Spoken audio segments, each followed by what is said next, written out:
Welcome to this 19th century living museum, the Georgia's Museum of Agriculture, a very large park actually, consisting of the main museum and so very much more. The 95-acre museum and park opened in 1976. Heck, even that time seems like a long time ago now. Back to reality. The museum is a place of history referring to the Wiregrass region of southern Georgia. It is a complex of 6 areas: a traditional farm community of the 1870s, an 1890s progressive farmstead, an industrial sites complex, rural town, an early 20th century section, and the huge museum itself. The museum and village is a place of discovery. You step back in time and experience the nuances of living in the 1800s. At the very least, as for my wife and I, just simply walking through the buildings and poking around on a quiet September weekday was fulfilling. Just looking around connects you with how living in a village from the 1800s of years ago would have been like. Living conditions, technology and ingenuity, dirt roads, farm animals, gardens, farms, homes, stores, a sawmill, blacksmith, cotton gin, and so much more. We did speak with a few of the costumed interpreters whom explained some of what we saw.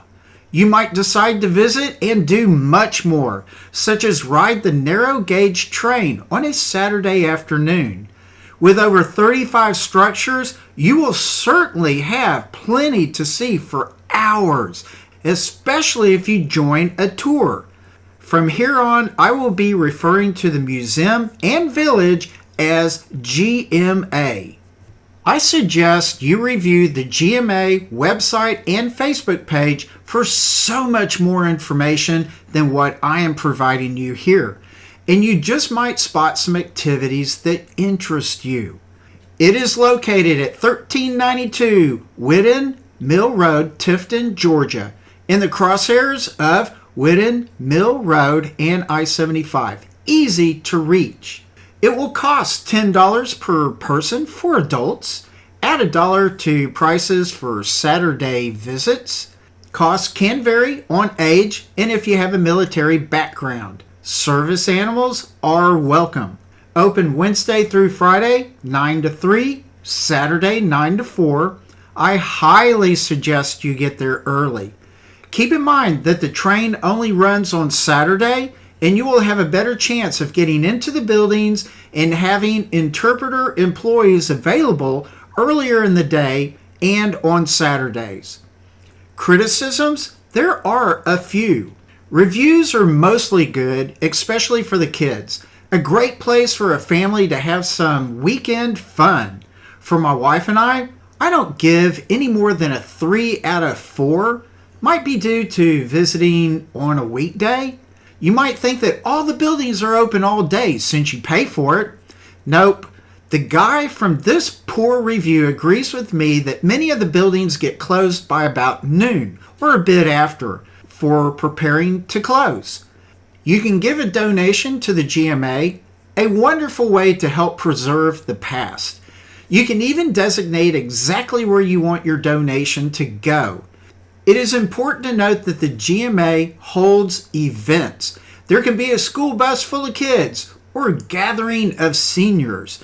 The GMA has dinners, workshops, storytelling, and so forth. Check out their schedule before visiting. We first had to go to the country store right off Whiddon Mill Road. We got our tickets there and looked at the gift shop for a minute. We headed over to the gate and onto Agrarama Drive, which loops all the way around the park until you get to the large parking lot. We parked and went straight into the large museum building. I did a quick walk around in the museum or exhibit hall just to give you an idea of what it looked like. I actually spent a good while there. There is a lot of very interesting displays on the main floor alone. There are several nooks and small rooms connected to the main floor that have detailed displays explaining how things worked, unique items, how people did their jobs, and the foods produced. For my wife and I, we were eager to get out to the village and just walk around. The first stop for us was at the old Victorian home. A sweet older lady met us at the stained glass door and gave us a nice tour. This was the Tifton Willingham house. The house was beautiful. The woodwork was just fantastic. It is considered a well-off, upper-class home from around 1900. You will see the curly pine molding and woodwork everywhere. There is a mixture of period-correct furnishings, such as the Eastlake settee and chair in the front parlor, a rare clock on the mantel. Really nice artwork hangs on the walls of the living room.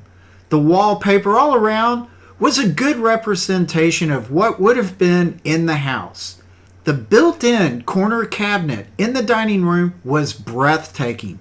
You could really see the wonderful grain of that curly pine. There was the butler's pantry with its cool built-in cupboard. The kitchen had a grand stove, double drop leaf table, pie safe, and more items of interest. We headed upstairs just to poke around a bit.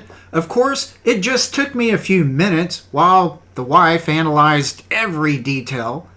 It was all very nice. A great example of a very well-designed and decorated Victorian home. We were pleased with the home and the tour from the nice lady. As we began wandering further into the park, I noticed the long barn with farming equipment.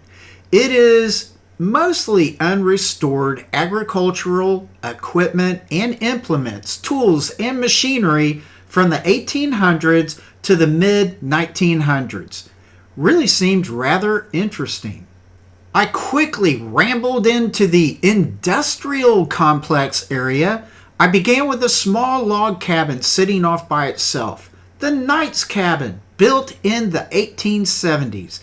It has wood piers, a cantilever roof protecting that creaky old porch, and the chimney is made of mud and sticks. This industrial site complex showcases businesses that provided support for the farmers. This area includes a train station and train, sawmill, turpentine still, cooper shed where wooden barrels and other wood products were made, blacksmith shop, and the woodworking or variety works shop. I went to the lumber mill. It was really cool too. Of course, I could only walk around, but I got to do a fairly thorough inspection. I enjoyed the smell of the lumber. Seeing the large saw blades reminded me of old horror movies, goofy cartoons, and the old log flume at the Six Flags over Texas. Weird memory, I guess. The steam engine powered the mill. That was awesome. I wondered if all the lumber cut at the sawmill was used for maintaining the buildings in the park or sold off for park revenue. There was the blacksmith shop. Really a fairly standard blacksmith building and area. I've seen a few others in my past, so this was fairly average.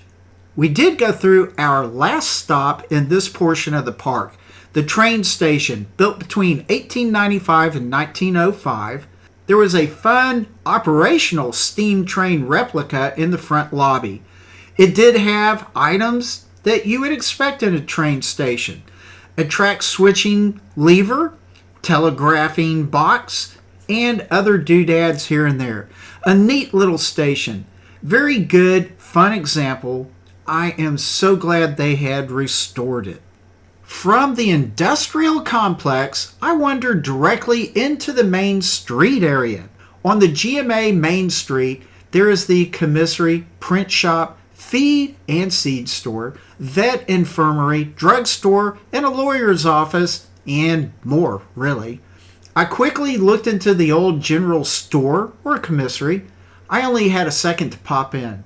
though there was a nice lady that greeted me. We entered the drugstore, a nice place to have lunch or a snack. It had the pharmacy, ice cream parlor, and post office on the first floor.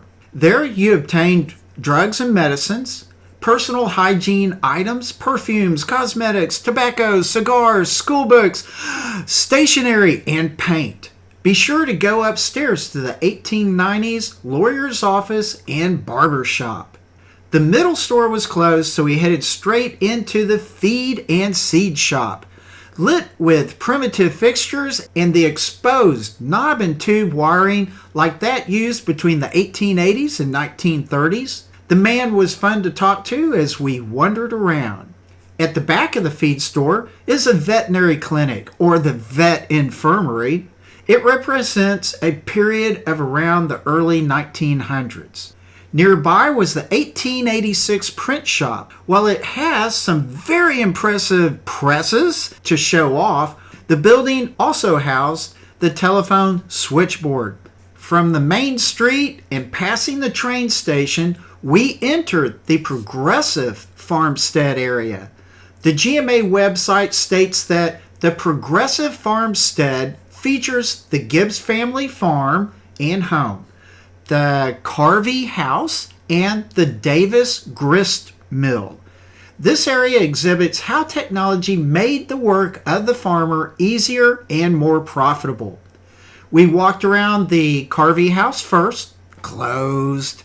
Really looked like something from an Old West movie. The home was built in the 1880s on the original 490-acre farm. We circled counterclockwise to the barns. A mule barn built in 1889, corn crib and harnesses room built in the 1880s. There were a lot of very intriguing items to behold there. A very nice young man walked and talked with us. He pointed out many historical things that we enjoyed to learn from him. I have to tell you that many things at the park are unique. This chuck wagon was one of them. Be sure to ask about it, especially you car folk who think you know everything about brake systems on modern automobiles. It is really cool. Now, I get around to the 1896 Gibbs house. Closed again. I was getting a little upset by this time. My comment at the moment was, we paid, but we can't get in. I tried peeking in the windows, saw some fairly standard 1800s antiques, but very nice antiques.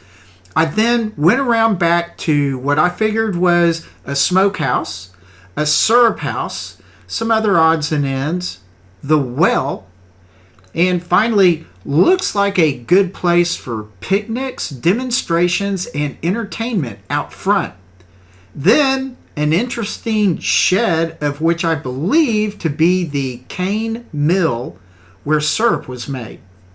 As we left the progressive farmstead, we went towards the traditional farmstead. Between the two was an old church. My wife, well, she had to ring the bell out front. Walking through the 1882 Wesley Chapel was uneventful and not overly interesting to us. Probably a good place for more of the activities the park would hold there. We looked at the 1895 schoolhouse. Pretty cool school. I had to look through both the front doorway and an open window around the side, which is also where I discovered the very friendly cow. I gave her a little head rub and she was thankful. From the school, we wandered on to Simmons' cabin, built in 1845. Adjoined to the cabin is the James Kitchen, built in 1867. I really like the split rail fences around some of these buildings. Here is a quick walkthrough of the cabin and kitchen. Lots of good antiques throughout. Very well done. Homey, comfortable. Yeah, just missing a little bit of insulation. We left the Simmons cabin, crossed the bridge, and headed to the 1886 Clark cabin. We hoped it would be open. Nope. I was very annoyed. I walked around and did enjoy looking at the construction of the cabin. Seriously interesting and really neat. Joined to the Simmons cabin is another kitchen. Yet, I basically gave up and left. From there, we went to the 1850 Sumner Client cabin. It was a quaint little home. Oh, it was closed too. Surprise, surprise. The final area we walked through was the early 20th century section. It brings you up to the early 1900s, living with advancements in farming as well as in medicine and leisure. It includes a cotton gin, Masonic Lodge, barbershop, doctor's office, the Tifton house, and a moonshine shack.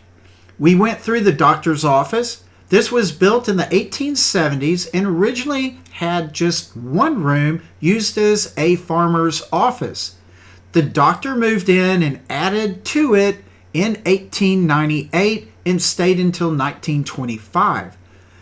Doctors tended to travel a lot, so their offices were often very small. There was a nice lady there we enjoyed talking to for a spell. It had a herb garden, of which in the old days that was one way doctors obtained some of their remedies.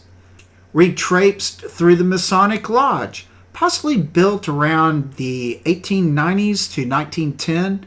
Not too exciting, but it was okay. Similar to just walking through the chapel, an open space for people to meet and do their thing.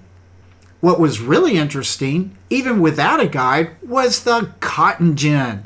I spent more time there investigating the machinery and wondering how it all worked. Very impressive indeed.